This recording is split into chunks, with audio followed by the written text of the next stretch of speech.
로마서 2장 6절의 말씀에서 바울은 하나님께서 각 사람에게 그 행한 대로 보응하신다.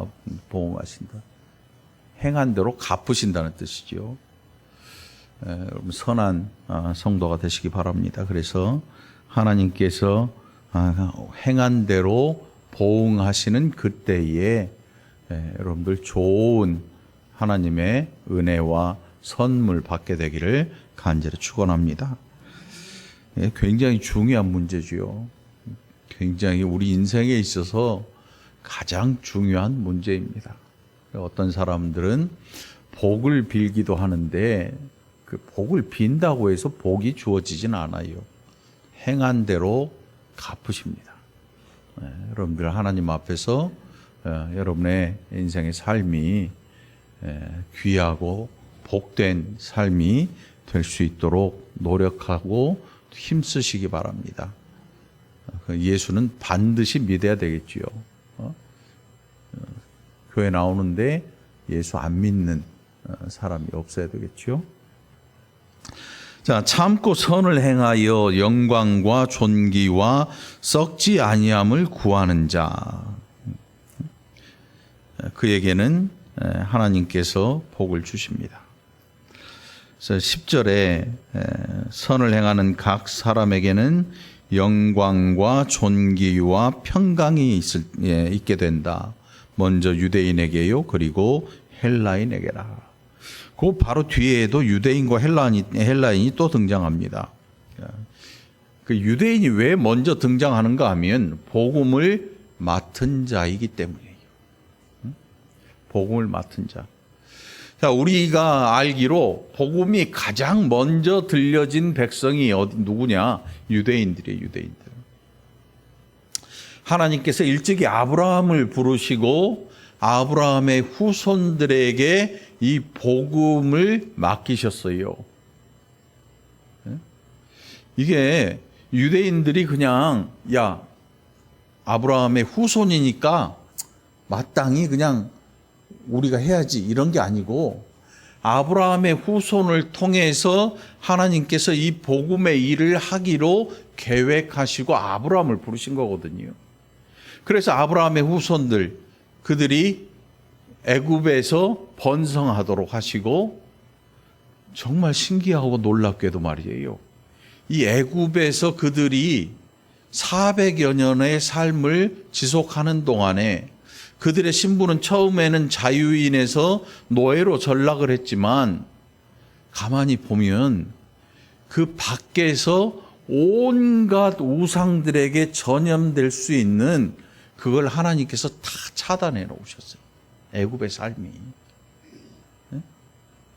물론 그들이 하나님이 보시기에 너무나 좋은 그런 사람이었던 건 아니에요. 다 부족하지요. 다 죄인입니다. 그런데 숫곳이라고 하는 애굽의 숫곳이라고 하는 왕의 가축들을 돌보는 그 지역의 유대인들 곧 하나님의 자손들을 머물게 하면서 그 자손이 번성하게 하시고 전쟁의 피해로 인구가 감소되거나 뭐 이런 일들이 없게 하셨어요.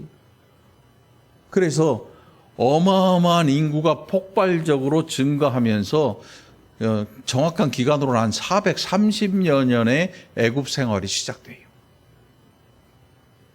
그리고 하나님께서 하신 일이 이 12지파를 거기에서 불러내시죠. 야곱의 아들들. 12지파를 불러내시면서 출애굽 마지막 부분에 보면 뭐라고 되어 있냐면 여호와의 군대가 애굽에서 나왔다 이렇게 기록을 해요. 근데 사실 그들은 오합지졸이거든요. 노예 생활하던 사람들이 광야로 나오는데 어떻게 군대가 될 수 있겠어요? 여호와의 군대가 나왔다는 것은 그 백성들을 지켜 보호하던 하나님의 군대가 함께 나왔다는 뜻이겠죠.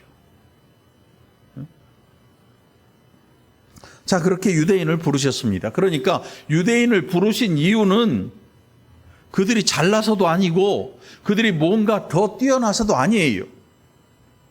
하나님의 계획 속에 그들이 포함되어 있어서 거저 부르신 거예요. 거저 부르셨죠.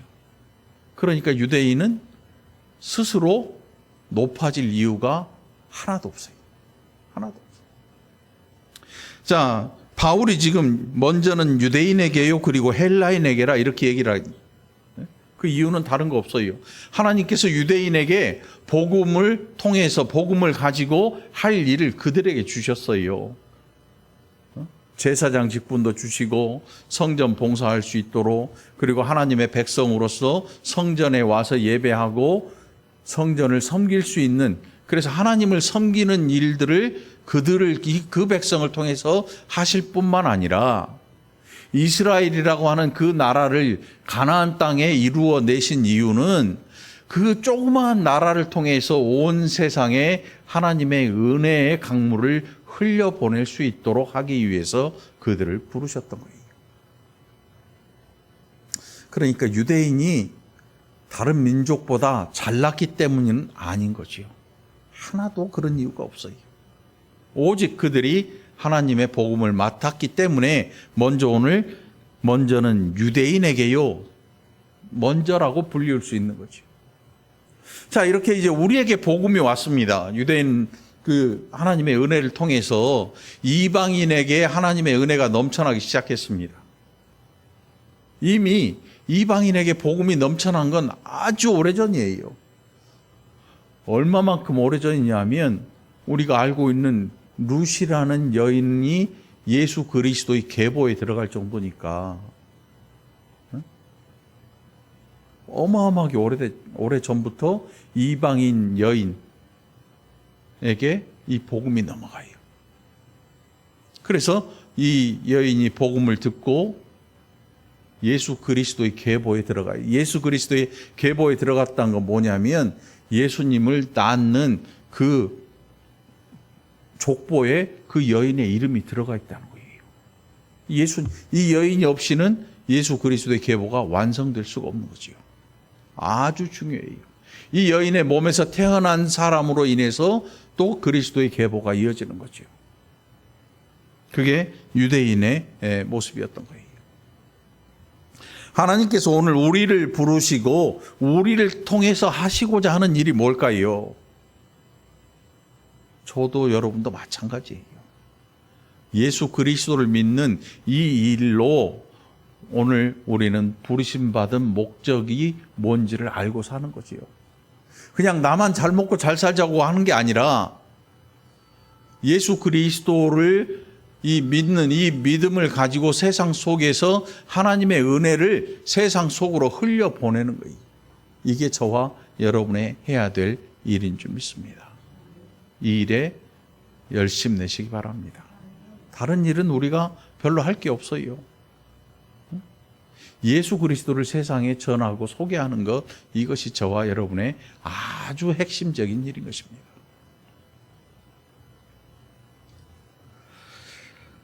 바울 당시에도 사회가 그렇게 정갈한 건 아니었던 것 같아요. 이미 인류는 타락했어요. 아담 이후로 모든 인류는 죄 가운데 있게 돼요. 그런데 여러분, 그냥 죄 가운데 있는다 그래서 그 죄가 가만히 그대로 있는 게 아니에요. 여러분, 풀, 잡초, 그게 무성하게 번지잖아요. 이렇게 한 군데에 있었다가 보면 나중에 다른 데 또 생겨요. 이 죄가 여러분, 이 잡초 씨가 어떻게 번지냐면 튕겨져 나가더라고. 뭐 새나 짐승이 먹고 배설하면 거기에서 나는 경우도 있는데, 그런 경우가 아닌데도 불구하고 이 씨가 멀리 튕겨져. 상상을 초월해요. 그러면서 이 잡초가 번성을 하잖아요. 그런데 죄는 이보다 더 멀리 가요. 죄는 튕겨나가는 게 아니고 우리 안에 들어있어서 우리가 가는 곳곳마다 죄의 밭이 돼요. 인생이라고 하는 게 그런 존재들이죠. 타락한 인생들이 가는 곳곳마다 죄가 발전합니다. 무섭도록 번져나가요. 곰팡이가 퍼지듯이 곰팡이보다 더 무섭게 퍼지는 게 죄거든요. 근데 바울 당시에도 이 1장 그 하반절 보면 26절 이후로 보면 성적인 범죄들이 이 사회에 만연하고 있습니다. 그래서 26절 보면 이미 동성애가 이 시대에도 만연했을 뿐만 아니라 우리가 알고 있는 이 아브라함의 조카 롯이 살던 소돔 땅에도 동성애가 번지고 있었어요. 만연했어요. 이미 이 성적으로 완전히 타락한 거죠. 인류가. 더 이상의 뭐 볼 수 있는 게 아무것도 없는 거죠. 그 로마 당시에도 그런 일들을 사람들이 부끄럽지 않게 행했어요. 부끄럽지 않게 행했어요. 그런데 이미 그리스도인들, 곧 예수 하나님의 백성들에게는 율법이 주어져 있어요. 자, 이제 율법 얘기로 넘어가죠. 율법이 주어졌는데 그 율법에 음행하는 그 일에 대해서 강력히 하지 말라고 말씀해요. 그러니까 하나님을 섬기는 일, 부모를 섬기는 일, 음행하지 말고 이웃의 것 탐내지 말고. 그러니까 이 신앙의 일과 가정의 일과 사회적인 이 세 가지 부분 모두에서 하나님의 백성들이 책임을 지고 그러한 범죄에 빠지지 말아야 한다는 게 10가지 계명, 10계명이고요. 그리고 율법이죠. 글로 기록되어 있으니까 명문법이죠. 자, 이제 그렇게 율법을 가지고 있는 유대인들에게 복음을 전하는데 로마에 있는 이 성도들에게 이 복음의 기록을 사도 바울이 지금 쓰고 그들에게 편지를 보내고 있는 내용이거든요. 그 당시에 유대인들 가운데 어떤 사람들이 있었냐면 안다는 것만으로 만족하고 안다는 것만으로 자기가 믿음이 있다고 생각한 거예요. 지금도 그런 분들이 많아요. 성경 공부를 많이 해서 성경 지식이 많이 있으면 자기가 믿음이 좋다라고 생각을 해요. 여러분들 중에 그런 분 없겠지요. 제가 성경 공부 안 시키니까. 성경 공부 따로 하는 게 아니고 우리 예배 중에 하잖아요. 근데 성경 공부를 많이 하고 하다못해 목회자보다 더 잘 알아요. 더 많이 알아요. 철학이나 헬라어, 히브리어를 막 다 꿰고 있어요. 성경도 잘 다 읽어요. 그런데 지식만 있어. 그 지식을 아는 즐거움만 있어. 그리고 이 많이 알고 있다는 이 사실 하나만으로 자기가 예수를 믿는다고 생각해버려요. 전혀 아니에요. 예수를 믿는다는 것, 오늘 바울의 말에 의하면 뭐냐면 13절에 보니까 하나님 앞에서는 율법을 듣는 자가 의인이 아니다. 그럼 누가 의인이냐? 율법을 행하는 자라야 의롭다 하심을 얻게 된다. 다시 말하면 이게 믿음으로 의롭다 하심을 얻는다. 그 말씀과 일맥상통하는 거죠. 여러분 예수님 믿으시기 바랍니다. 믿으려면 믿고 의로운 자가 된다는 것은 하나님의 말씀을 듣고 행하는 자가 된다는 거예요. 행하는 자가. 듣고 행하는 자. 안 듣고 행하는 사람은 어떤 존재냐? 오늘 14절에 보니까 율법 없는 이방인이 본성으로 율법의 일을 행할 때에는 이 사람은 율법이 없어도 자기가 자기에게 율법이 되나니 이렇게 기록을 하고 있거든요. 세상에 어떤 사람들이 있냐면 나는 예수 안 믿어도 천국 가 이래요. 나는 하나님 안 믿어도 천국 갈 수 있어. 나는 내 양심이 원하는 것들을 내가 다 해. 세상에서 착하게도 살고 뭐 이런 게 필요 없어. 나는 내가 저 천국에 스스로 갈 수 있어. 아마 이 본문을 보고 오해하면 그럴 것 같아요. 오해하면. 정말 신기하게도 말이죠, 여러분. 모든 나라들이 각 나라들의 이 법을 다 가지고 있어요. 법을. 그런데 각 나라마다 자기 나라의 법 안에 형법을 가지고 있고 뭐 사회법이나 뭐 이런 법들을 다 가지고 있단 말이에요. 그런데 우리가 참 신기하게도 우리가 가지고 있는 일반적인 상식적인 양심의 법이 모든 나라에 다 적용이 돼 있어요. 응? 여러분, 남의 거 훔치면 돼요, 안 돼요? 응? 대답들이 없어. 겁나게 하지 마. 남의 거 훔치면 돼, 안 돼? 자기 거 아니면 가져오면 안 돼요. 자, 내 거, 이거 봐서 내 거가 아니면 가져오면 안 돼. 우리나라에 법이 있잖아요. 길에 돈이 떨어져 있어. 그거 만지면 돼, 안 돼? 안 돼요. 10,000원짜리가 떨어져 있어. 돼, 안 돼? 50,000원짜리가 떨어져 있어. 돼, 안 돼? 50,000원짜리는 좀 가져오고 싶지 않나? 건드리면 큰일 나. 왜? 유실물 이탈죄에 이거 집어가지고 자리에 옮겨놓으면 도둑질한 거랑 똑같이 취급을 받아요. 만지지 말아야 돼.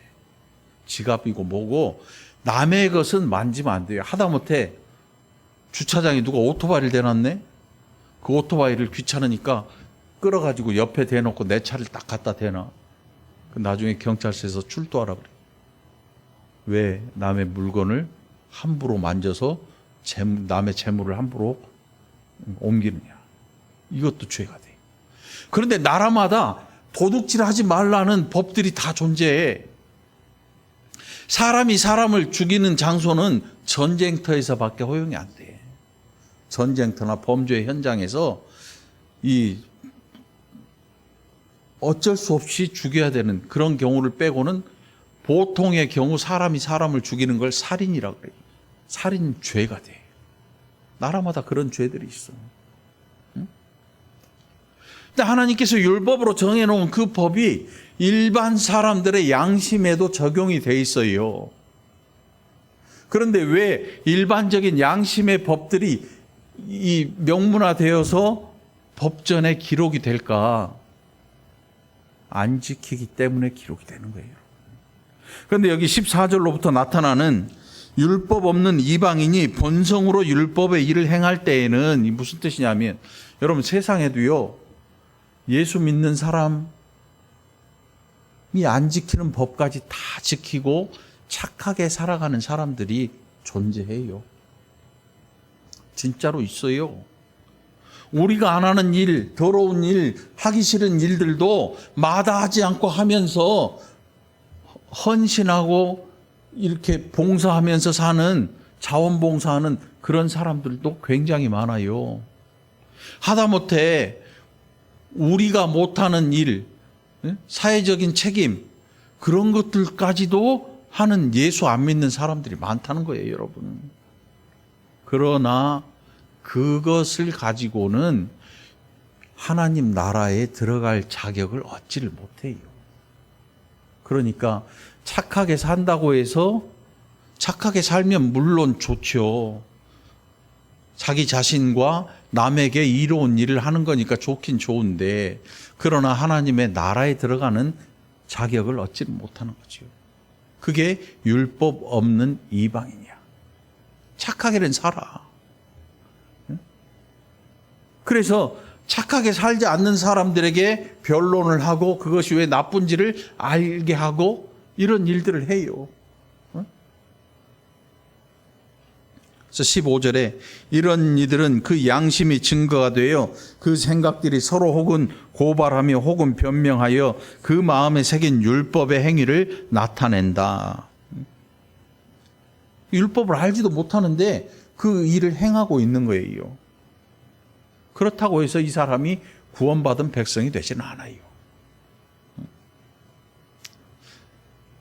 바울이 하고자 하는 얘기는 뭐냐면, 예수를 믿는 네가 율법을 안 지켜도 예수 안 믿는 사람도 지키는 법들이 있다는 거지요. 이 참 부끄러운 일이 아닐 수 없어요. 예수를 믿는 우리가 도덕 그 이상의 기준을 가지지 아니하면 하나님 앞에서 살아갈 수 없어요. 부끄러운 일이 당연히. 그래서 바울이 강력하게 말하고자 하는 내용이 바로 이거예요. 하나님 앞에서는 율법을 듣는 자가 의인이 되는 거 아니다. 율법을 듣고 행하는 자라야 하나님이 의롭다고 칭하시는 것이다. 그 당시에 율법주의자들이 있었습니다. 기껏 예수님의 제자들이 복음을 전해서 예수를 믿게 만들어 놓고 그렇게 예수 그리스도를 전하는 이 성도로 부르심을 입게 해놨는데, 복음을 목숨 걸고 전했는데, 어떤 사람들이 와서 말하기를, 야, 너 예수 믿냐? 그러면 율법도 지켜야 그걸, 응? 율법도 지켜야 구원을 받게 돼. 이렇게 얘기를 하는 거예요. 그 율법주의자들이거든요. 예수를 믿어도 율법은 반드시 지켜야 구원을 얻게 된다는 이런 부류들이 있었거든요. 그러면 여러분, 오늘 바울의 말에 율법을 듣는 자 의인이 아니고 율법 행하는 자라야 의롭다 그랬잖아요. 그도 그럴듯해 보여요. 가만히 생각해 보면 예수를 믿는데 율법을 지켜야 돼. 우리가 지금 사는 이런 모습이 아니에요. 율법을 지킨다는 것은 제사가 필요한 거예요. 레위기에 제사가 있어야 된다는 거예요. 율법을 지켜야 된다. 율법주의자들의 주장은. 그런데 가만히 생각해 보면 그럴듯해요. 그 논리가. 그런데 더 가만히 더 깊이 생각해 보면 예수 그리스도께서 제물이셨어요. 그가 6월절 어린 양의 모습으로 하나님 앞에 희생 제사를, 단 한 번의 희생 제사를 드리신 거거든요. 예수님은 율법의 완성이셨어요. 미완성이 아니에요. 율법의 완성이셨어요. 율법의 완성이란 걸 완성은 뭐냐면, 율법은 사람이 다 지킬 수 있는 법이 아니에요. 그럼 왜 우리에게 주셨느냐? 율법은 우리를 그리스도께로 이끌어가는 역할을 해요. 지키면 지킬수록 생각나는 게 뭐냐면, 야, 나는 하나님 앞에서 이 법들을 다 지킬 수조차 없는 그런 죄인이구나를 알게 하는 게 율법의 기능이에요. 응? 그러니까 지금 바울이 여기에 율법을 행하는 자라야 의롭다 하심을 얻는다. 이건 뭐냐면, 내가 율법을 다 지키는 게 아니고 율법의 완성자이신 예수 그리스도께서 율법을 다 이루어 놓으신 거예요. 예수님께서. 그래서 예수를 믿는 자는 이제 율법에 얽매이는 자가 되지 않는 거예요. 이게 우리의 모습인 거죠. 응? 율법주의자들이 기껏 복음 전해놨더니 그런 일들을 만드는 거예요. 바울이 복음을 전하는 곳에 율법주의자들이 있었어요. 왜 다시 율법으로 돌아가려 하느냐? 로마, 갈라디아, 고린도 뭐 엄청나게 많았어요. 유대인들이지요. 율법주의자들 다. 근데 그들도 나 예수는 믿는데 율법 안 지키면 구원 없어. 이런 사람들이야. 그러니까 예수 안 믿는 거랑 똑같아. 사실은.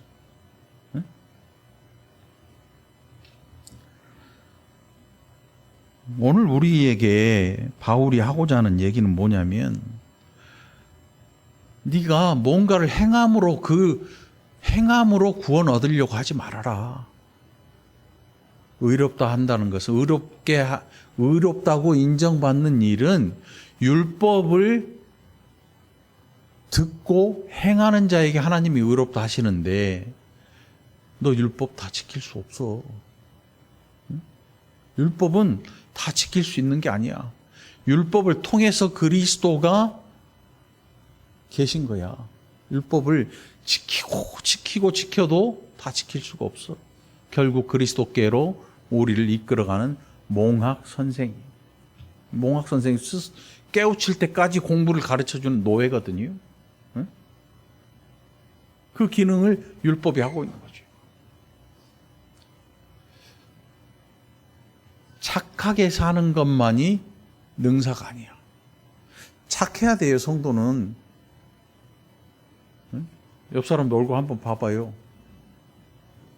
다 착하게 보이잖아. 예수를 믿으면 착해야지요. 착하게 살아야지요. 악한 일을 하면 안 돼요. 구원 얻기 위해서 악한 일을 안 하는 게 아니고 구원 받았기 때문에 착한 일을 하는 거지요. 순서가 바뀌어버리면 안 돼요. 네? 선한 일을 많이 해서 구원 얻으려는 종교들도 있어요. 이건 안 돼요.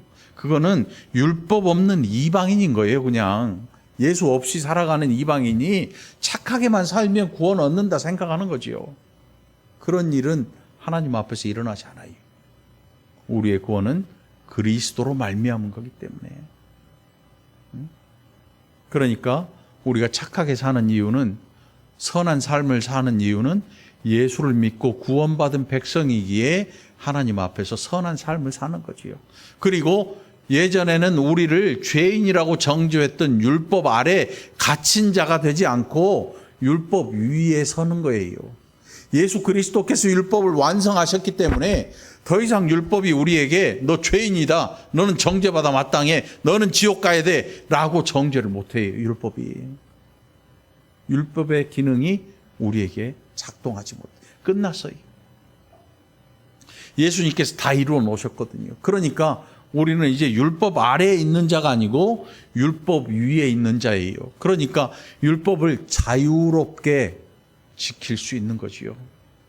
율법이 더 이상 우리에게 제사의 문제나 어떤 삶의 문제나 이런 걸로 정죄하지 못해요. 왜?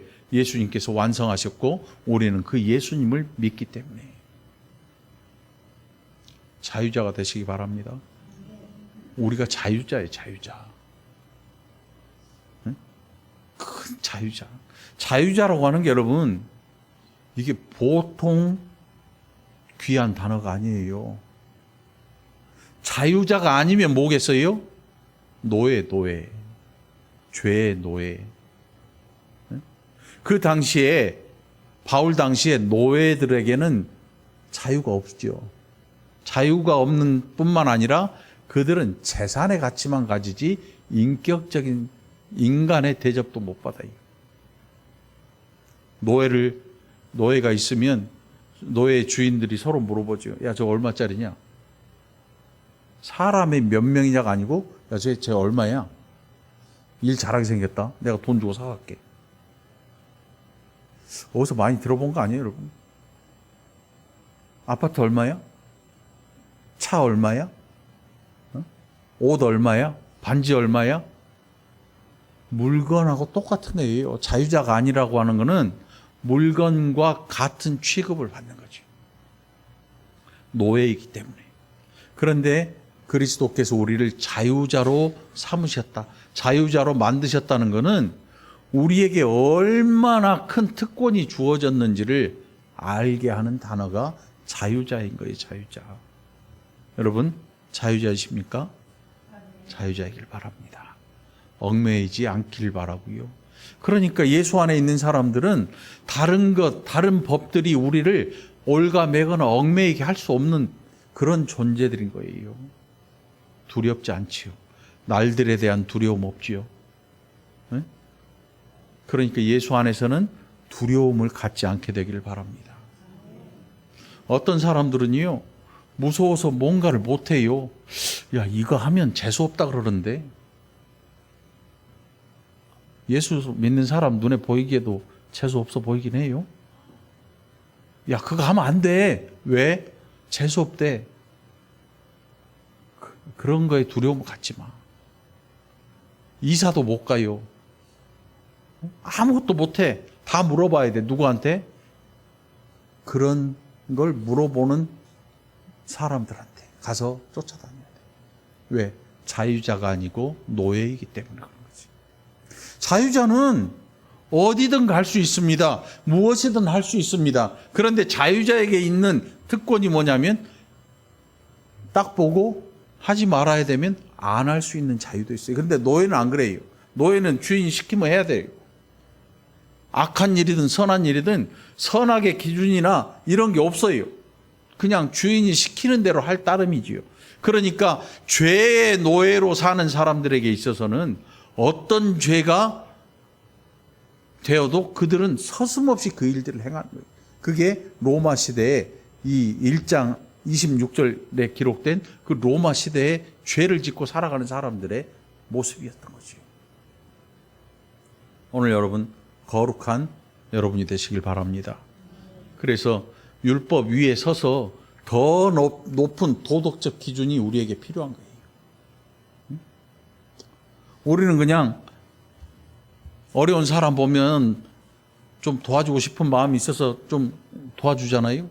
그런데 도덕적인 이런 기준을 더 높이 가져야 돼요. 세상 사람보다. 세상 사람이 1,000원을 도와준다면 우리는 그에게 우리의 겉옷이나 속옷까지도 도와줄 수 있는, 그 나쁜 짓을 안 하는 게 아니고 나쁜 일과 싸울 수 있는 정도의 기준을 가져야 되는 거죠. 어떤 사람들은 악한 일들을 보면 도망가거나 피해요. 그런데 그리스도인들은 적극적인 삶의 태도를 가져서 악한 일이나 나쁜 일들을 보면 도망가거나 피하는 게 아니라 그 죄와 대적해서 싸울 정도의 기준을 가져야 되는 거죠. 싸울 정도의 기준. 이게 저와 여러분들의 삶이 바뀐 모습이에요. 이 굉장히 적극적인 거거든요. 그래서 성도들은 뒤로 물러나서 숨는 자가 아니라 아주 적극적으로 싸우고 대적하는 자들이에요. 이게 그리스도인의 삶인 거지요. 그래서 그것을 뭐라 그러냐면 이 개혁이니까 막 다 때려 부시고 막 하는 게 아니고 악한 것들을 대적할 줄 아는, 그래서 그것들을 끝까지 물리치도록 싸워야 되는 의무가 우리에게 있다는 거예요, 여러분. 그런데 예수를 믿는 사람들이 시대에 따라서 그렇게 안 사는 그런 일들도 비일비재했어요. 그러니까 사회가 썩어버리지. 16절입니다. 곧 나의 복음에 이른 바와 같이, 사도 바울의 복음은 예수 그리스도거든요. 예수 그리스도. 하나님이 예수 그리스도로 말미암아 사람들의 은밀한 것을 심판하시는 그날이라. 감추어도 소용없어요. 은밀한 것을 심판하시는 그날. 감추인 것들이 다 드러날 거예요. 깜깜한 밤에는 무슨 짓을 해도 안 보이죠. 그래서 아마 밤 문화가 더 음란한지 모르겠어요. 안 보이니까. 감추어지니까. 번쩍번쩍 불빛 아래 어둡잖아요. 그 안에 일어나는 일들 알 수가 없어요. 그러니까 밤이 더 음란하고 그런 일들을 더 사람들이 주저없이 하는지도 모르지요. 그러나 하나님의 심판대 앞에 다 드러나게 될 거예요. 감추일 수가 없어요. 왜? 태양이 떨어오면 세상에 모든 것이 다 우리 눈에 보이는 것처럼 하나님의 심판대 앞에서는 투명한 유리보다 더 투명하게 모든 사람들의 감추어진 것이 드러나게 될 거라는 사실이죠.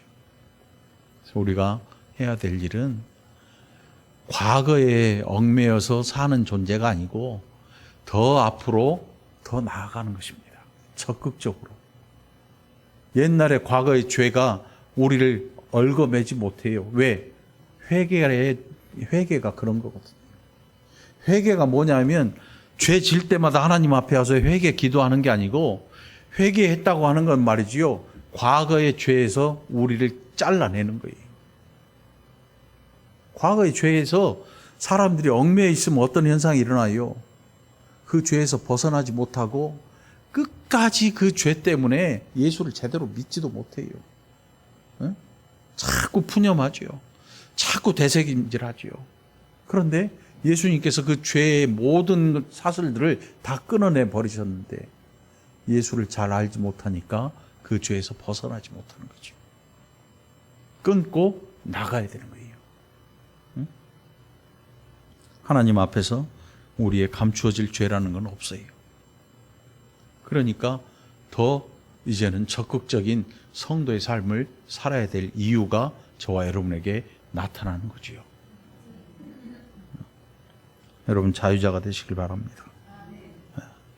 그래서 하나님이 주시는 은혜를, 이 은혜를 가지고 세상을 이겨나가는 저와 여러분이 되기를 간절히 축원합니다. 기도합시다. 하나님 아버지 감사합니다. 얼마나 많은 것들이 우리를 노리고 있는지, 얼마나 많은 걸림돌이 우리를 잡아당기는지, 넘어뜨리려 하는지. 그러나 아버지 하나님, 우리에게 주신 은혜로 그것들에게서 해방될 수 있음을 감사합니다. 그것들이 우리를 묶어놓지 못하고, 그 죄악들이 우리를 정죄치 못하고, 이제는 그리스도의 백성됨을 인하여서 자유자가 되게 하심을 감사합니다. 하나님 앞에 가는 그날까지, 하나님의 심판대 앞에 서는 그날에도 투명한 자가 되고 하나님이 기뻐하시는 복된 자들이 되게 하여 주옵소서. 감사드리옵고 예수님 이름으로 간절히 기도합나이다. 아멘.